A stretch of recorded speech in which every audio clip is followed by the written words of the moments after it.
This is Parker DeWitt conducting an oral history interview with Richard Sossi on January 14th at 10:40, and we are located at Mardello Middle and High School. Sir, before we talk about your experiences in Vietnam, I would like to first talk about your life before the war. Right. Where and when were you born? I was born in New York City, Flower and Fifth Hospital in Manhattan. What was your family size and who were the members of your family? Well, I had mother and father. I had a sister who I didn't know really well. She was retarded and was at an institution upstate. So I, for all practical purposes, was an only child. My father, he was an immigrant from Italy, came over to this country when he was 14 years old.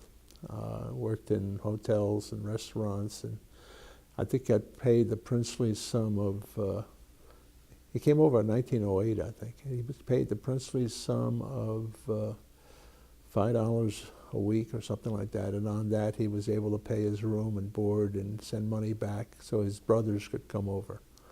My mother, who he met up at a hotel in Canada, was a French Canadian. So my father became a citizen by joining the U.S. Army for World War I. Anyway. Okay. And so your hometown is New York? Well, I graduated from high school when I was 16. Newtown High School, the only notable graduate from there was Don Rickles, if you remember Don Rickles. But I graduated at 16 and I went out to the University of Colorado. And after my second year, I became a resident of Colorado. What was your sense of the war before you decided to enter the military? Well, again, I was I got a degree from the University of Colorado in Asian Studies. So I knew a bit more about the politics and so on of the area and so on. So probably gave me a different view of it. You know, I was young, and at the same time I went to Colorado, I joined the Navy ROTC, so I knew I was going to go into the service, and in fact I volunteered to go to Vietnam. First ship that I was assigned to was a amphibious troop transport, and in 1965 we took the 3rd Marines to a place called Chu Lai. I was in Vietnam because I went with them on the boat to make sure we got our life jackets back, and touched the sand, so I could say I was actually there, but we were there for about 4 hours. And then about a year or so later, I went for a 1-year tour on board the ARG-4, the USS Tutuila. It was the Navy's last internal combustion engine repair ship. And it was in a place called Vung Tau. It's in the mouth of the Mekong Delta. And we were like a pit stop for riverine boats and swift boats and things like that.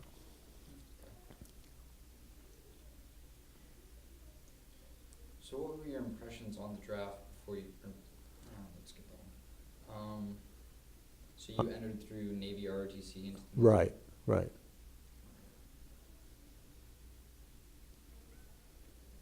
So what kind of training did you receive before you went over to Vietnam? Oh, well, before I even got to my first ship, I was down in San Diego at the amphib school and then boat wave officer school. Again, the first ship was a transport, and we were called an attack transport. It sounds more vicious than it is. It was just, we just took the troops there, but then we had to land them on landing craft like you see in the movies. And the boat wave officer had to keep control of his wave, which consisted of 7 or 8 boats in a row, try to keep them even so they'd all hit the beach at the same time. And we knew at that time that the Vietnamese, the Viet Cong, didn't really oppose landings on the coast, but they would put snipers. And since we always landed pre-dawn, they would just try to shoot whoever, was in charge. And the only person with lights was this boat wave officer holding these 2 lights, like they do at airports for planes, and you're supposed to help guide your boats that way. I did a lot of practicing this way, so that if there was a really good shot, he'd miss me because it would go through the lights, But nobody shot at us. It was a pretty peaceful landing. So you said you landed your first time in Vietnam before the light, so what kind of impressions did you have on Vietnam when you first arrived? Well, first time I was there, the impression was very nice beach. It's probably a resort now. But one thing they had a long coastline and a lot of white sandy beaches.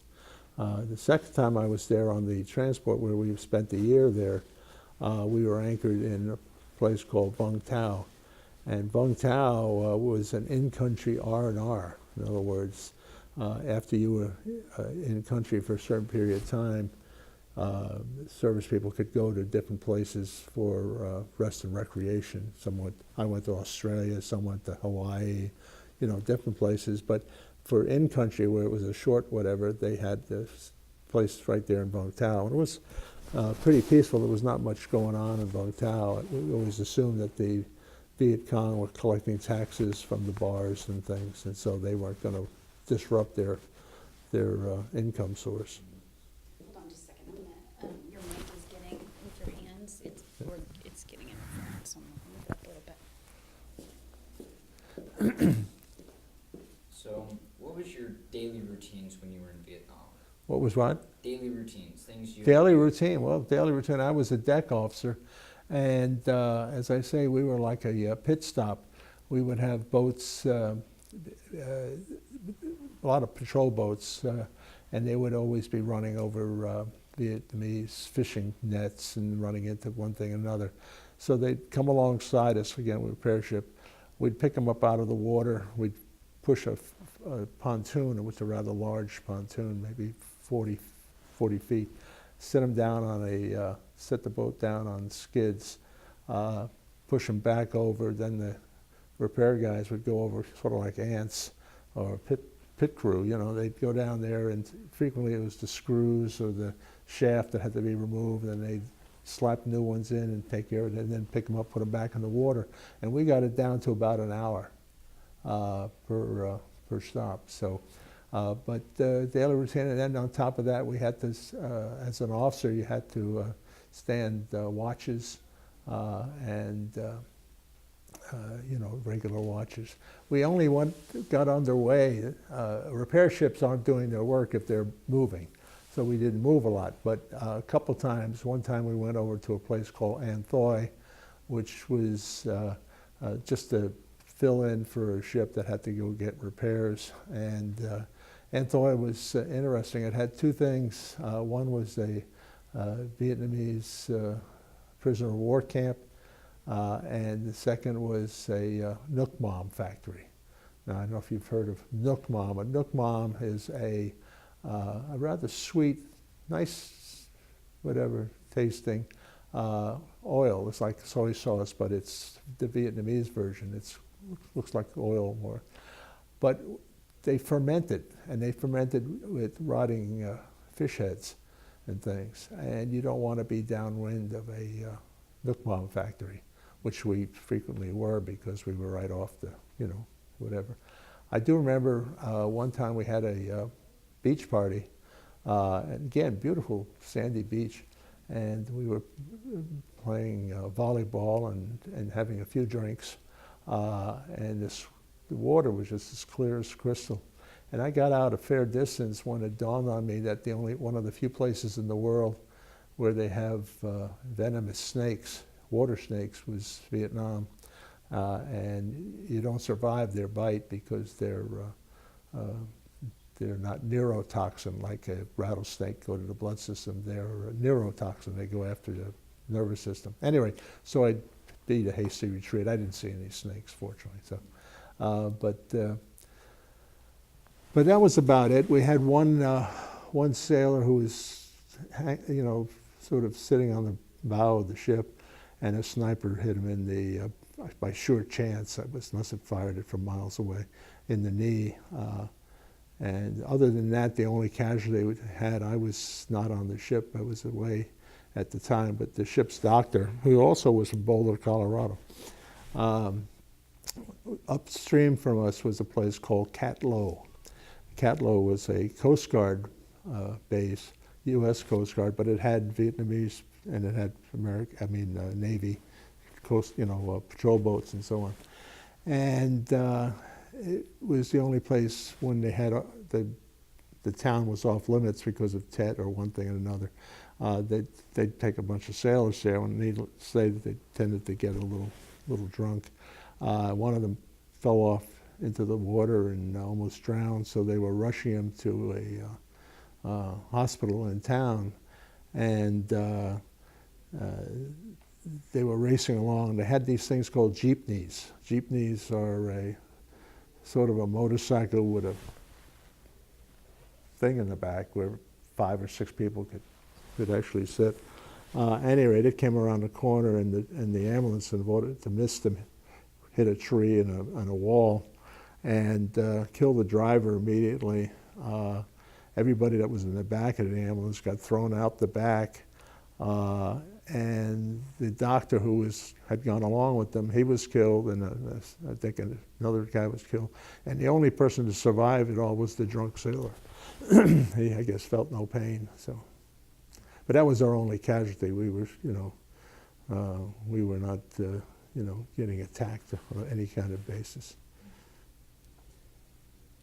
What were the food and living conditions like when you were serving in Vietnam?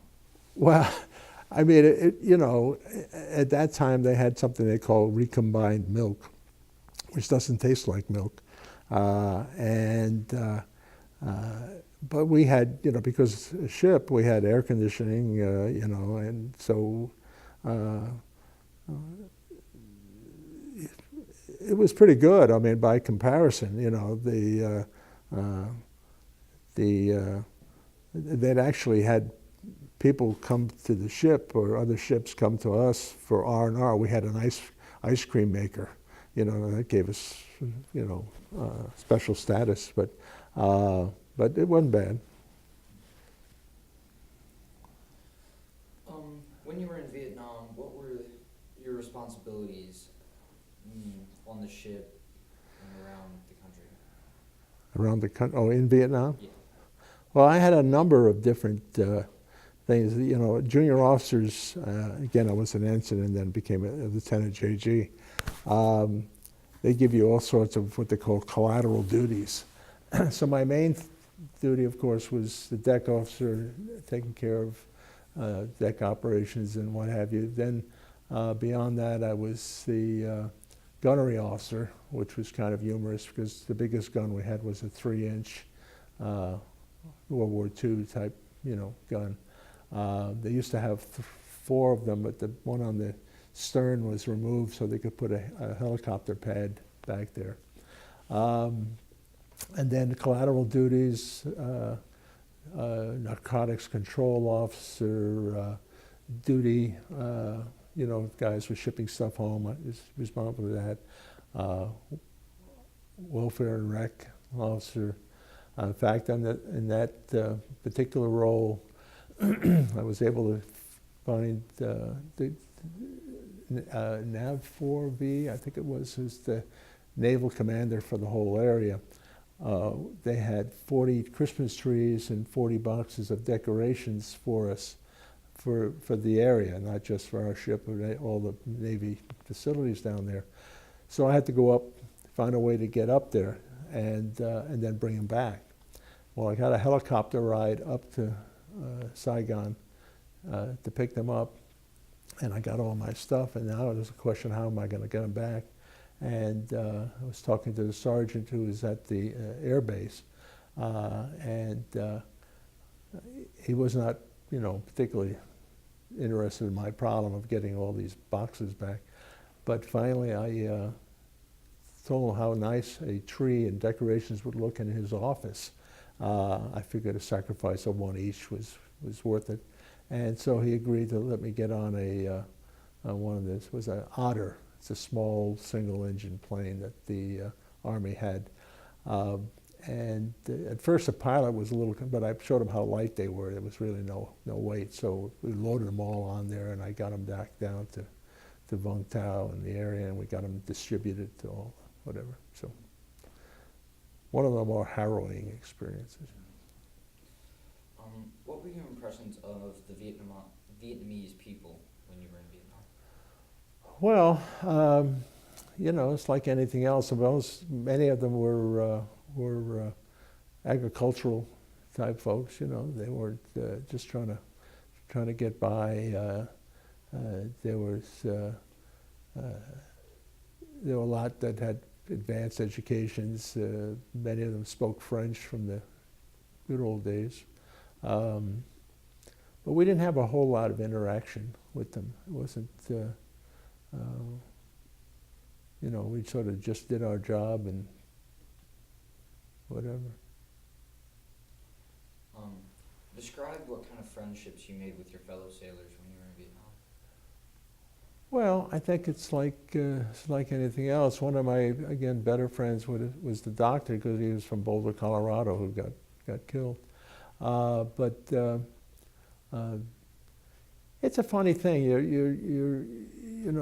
There are your reunion groups later on and so on. But usually after you've done your service and whatever, you tend to lose track of them.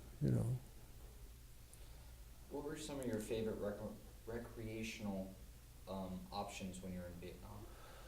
Well, there weren't a lot. I mean, most of it had to do with the, beach and so on. I'm not a beer drinker, and about the only thing the ships sometimes would have beer parties on the float, which technically wasn't on the ship. There's no drinking allowed on a ship. But I remember one time, again in my role as welfare and rec, we had a beach party on one of the beaches, and I asked one of the sailors to go back and bring me some diesel fuel to put on the fire. It's like fire starter. Unfortunately, he brought back gasoline, and I didn't have any eyebrows for a while. But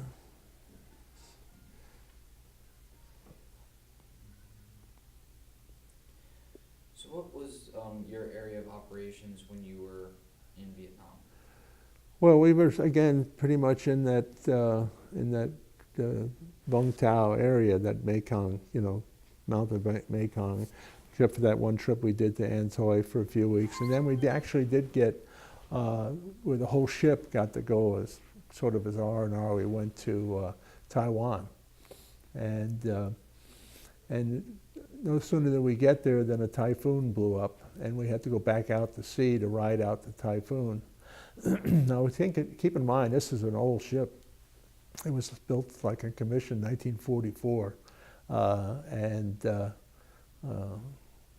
the odds of it surviving an actual hit from a typhoon would not have thought would be very good. They're sort of round bottom. They're not really good for sailing around. They're good for anchoring and fixing things and whatever. But that was fun. I got to see. I knew the odds were not good I was ever going to get to mainland China, but here was Taiwan, so I got to see Taiwan with my degree. It was I kind of enjoyed it. Were you part, or did you witness any combat operations when you were in Vietnam? Well, yeah. Well, let me say, there was a couple things. One, we did medvacs, which is, and all, I think, U.S. units did this sort of thing if they had doctors. And we had a doctor and a dentist on board ship. So I went along with them as the gunnery officer. I had a 45 on my belt. That was the biggest thing. And I actually never took it out of the plastic wrap, because if I took it out of the plastic, I'd have to clean the weapon, so I left it in the plastic. But we had some, I think we had some Marines with us or whatever, and we went up in the middle of nowhere, some village, to provide medical and dental assistance to them. But there was a couple combat missions, if you will. One that sort of came upon us. I was with a boatload of sailors. We were up to Cat Low, where they had a, drink, they could drink, and they had other volleyball and things like that. And it was during Tet, and as nightfall was coming, word went up that there was firing in the town. It turns out later it was fireworks and so on, but they assumed it was firing in the town. And so they immediately alerted the people at Cat Low, and they armed all our drunk sailors. There was like a trench, L-shaped type trench, and they were manning this trench. And I think it was the chaplain and I went in. We were sort of watching it with our eyeballs. We were watching all this going on, and we could see flares off in the distance and so on. And they had swift boats with 50 caliber, that machine guns. They were sortying out in the harbor of Cat Low, and back at our ship, an Australian destroyer. No, I'm sorry, an American destroyer who had been in Australia, and whose sailors were the ones primarily that were at Cat Low that I was, escorting. Kept bugging our CO if he could provide gunfire support. Well, of course, there was no shooting going on. So finally, the destroyer captain was, in fact, a four-stripe captain, whereas the CO of our ship was a commander, three-stripe. So a three-stripe can say no to a four-stripe just so often. And so finally, he agreed to have him fire what they call a star shell. And it would go overhead and light everything up. Well, now, they were 5 miles away, keep in mind. He fired this star shell from his destroyer, and it went off right above where all the swift boats were. So had there been an actual enemy out there, whatever, they would have lit them up like a Christmas tree. But then the actual casing from the star shell splashed in the water, and someone yelled, "Recoilless rifle round." Well, it wasn't, it was just a shell. But so they opened fire in their area, free fire zone. It was an Army artillery base about 5 kilometers from us. Hearing the Navy base opening up, started firing in their free fire zone with their artillery. Another 5 kilometers over was an Australian artillery base. Hearing the American artillery going, they started with theirs. Well, we had a full-fledged battle going on with flares and shooting and whatever. It was missing only one element, and that was the enemy. They were nowhere to be, nowhere in the area. We were just shooting for the heck of it. So, what were your emotions at the time when you were in Vietnam, especially during this firefight you said you were witnessing? well, when you're young, you don't think about that stuff too much, I guess. I actually considered staying an extra 6 months so I could get a free month's, travel. But I remember when I was in Australia on R&R, I was at this beach bar or something, and they had some guy who was a radio announcer from Chicago calling, wanting to talk to some. And apparently there were demonstrations going on in Chicago, anti-war stuff. And the guy asked me, what do you think about that? And I said, well, it's free speech. If they want to demonstrate, let them demonstrate. And he was upset with that because he thought, I should be, but the war was what it was. We were doing our job. We were taking care of, issues and so on. When I got back, that's when I became upset.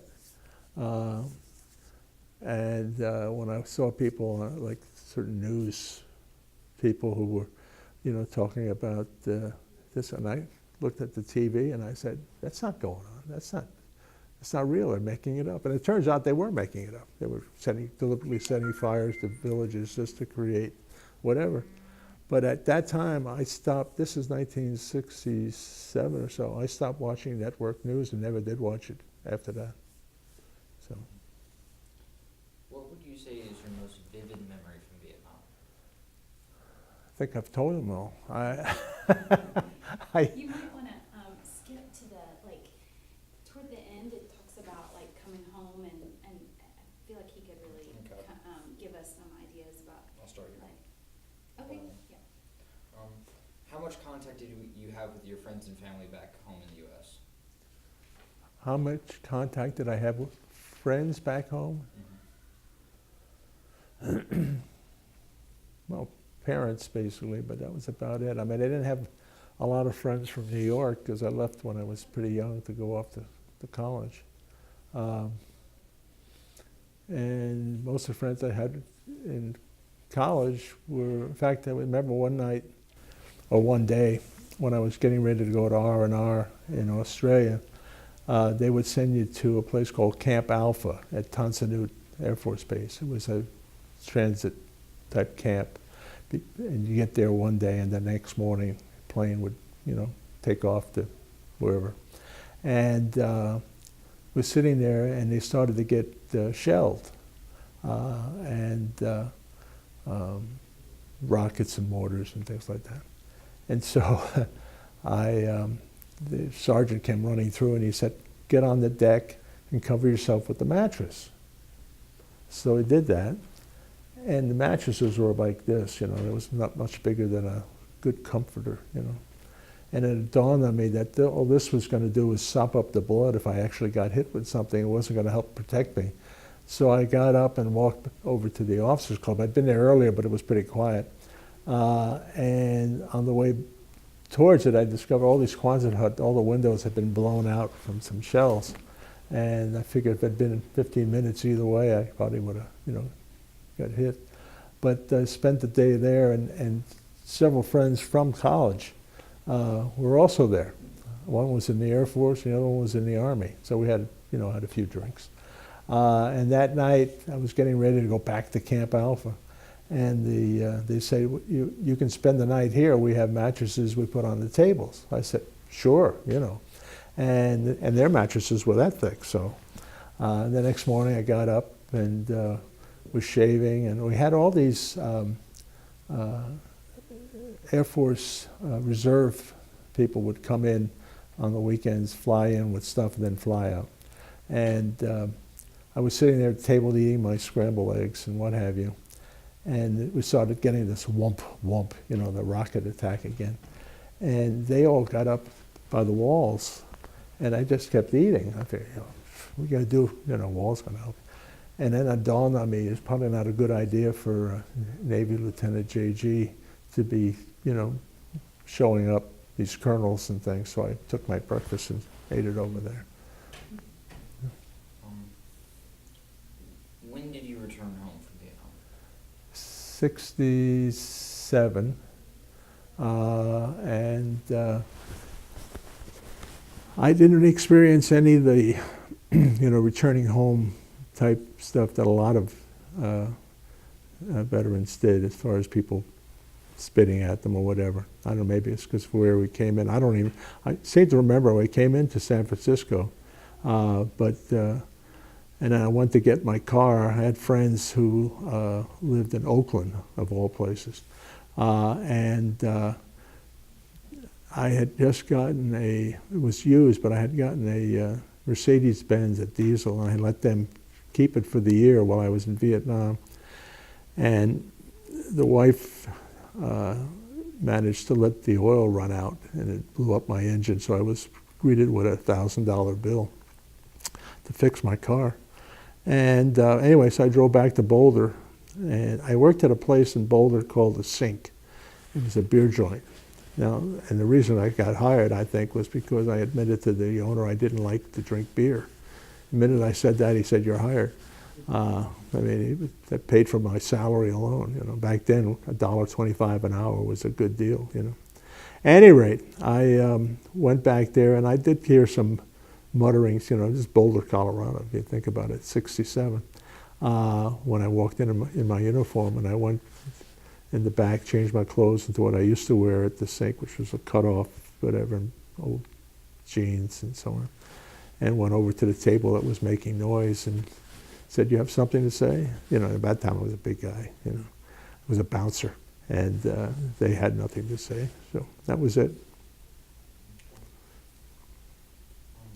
Did you have any difficulties readjusting to civilian life, or no?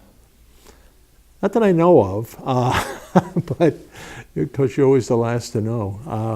I remember the time I was in Annapolis, and I saw a headline in the Capital newspaper. It was talking about post-traumatic syndrome, and I said, "Well, I don't have any post-traumatic." I said, and this is a joke I would say, and then I kicked the paper box, but I didn't kick it. But I probably had some, you know, things, especially after that, when I started watching TV and saw those, you know, reports. But other than that, no, not really.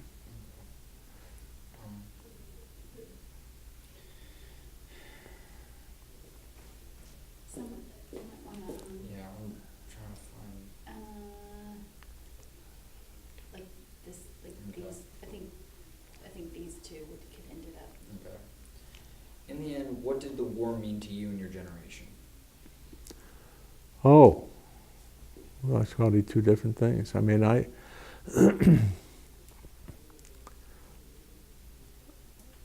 you know, didn't think about it that much. I mean, at the time, I was just doing my duty, you know, doing what I was, you know, I volunteered to go. I got to go, got to come back.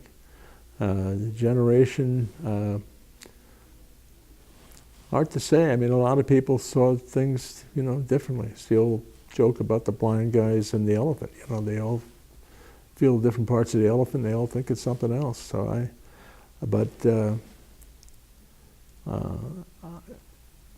think it was in some ways disappointing. I mean, we had it was a kind of war where up to this point, even now, I mean, you look at people generally, you know, they may not like war, but they're always gung ho for the, you know, for the service people and so on. So they claim, and that was not the case at that time. So.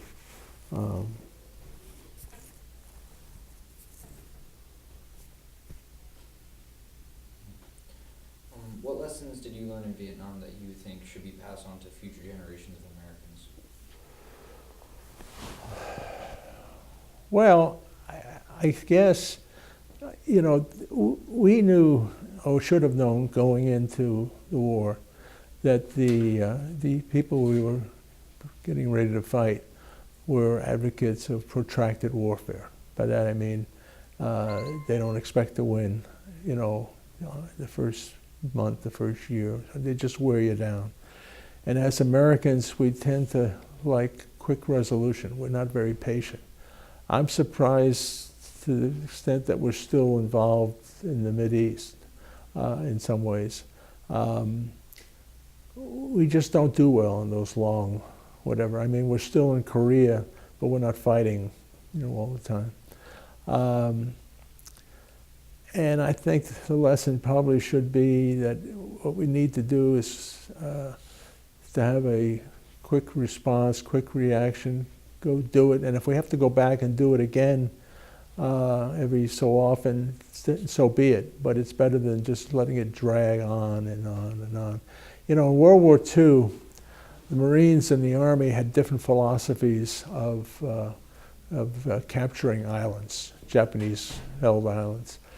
The Army always had the mentality of moving forward and making sure there was no opposition behind you. You know, if there's a pocket of resistance, everything stops while you make sure you take care of that. The Marines, on the other hand, established what the goal was, the other end of the island, the top of the mountain, whatever. And this went hell-bent for leather and left pockets behind, and then went back and whatever.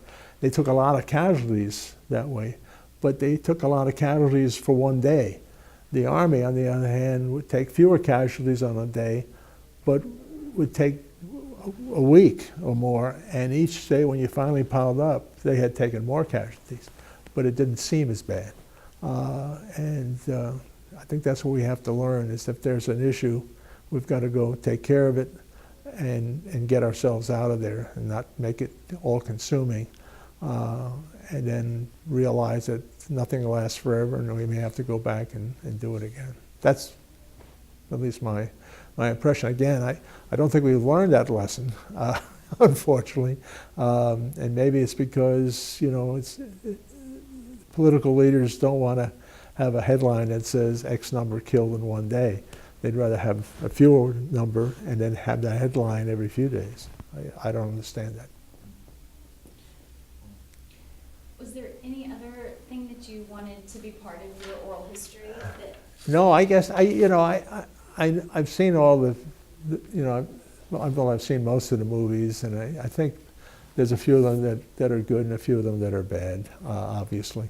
And I guess my experiences were, you know, not typical, although, you know, there were over 1 million people, 1 million troops involved in Vietnam. And they always talk about the fact that we had 50,000, 53,000 casualties, but that's over 10 years or more. At that time period, automobile accidents in the U.S. accounted for 50,000 plus people every year. So we were losing roughly 10%, and people were shooting at them, you know, or throwing, you know, mortars or rockets at them or whatever. So I don't know. I think it was unusual, but what I did. I mean, I tended to see the humor of some of these things more so than maybe some people did. I certainly wasn't on a front line up towards the DMZ or sitting in, you know, Khe Sanh or whatever. I went to, you know, one of my last duty assignments was in the Navy Security Group over at Fort Meade. And I was a deputy branch chief, and the branch chief used to brag about the fact that during Khe Sanh, they flew him into Khe Sanh to provide real-time intelligence, and they assigned the Marine with a BAR, a automatic weapon, to escort him. And one day somebody finally pointed out to him that he wasn't there to protect him per se, he was there to shoot him if they got overrun.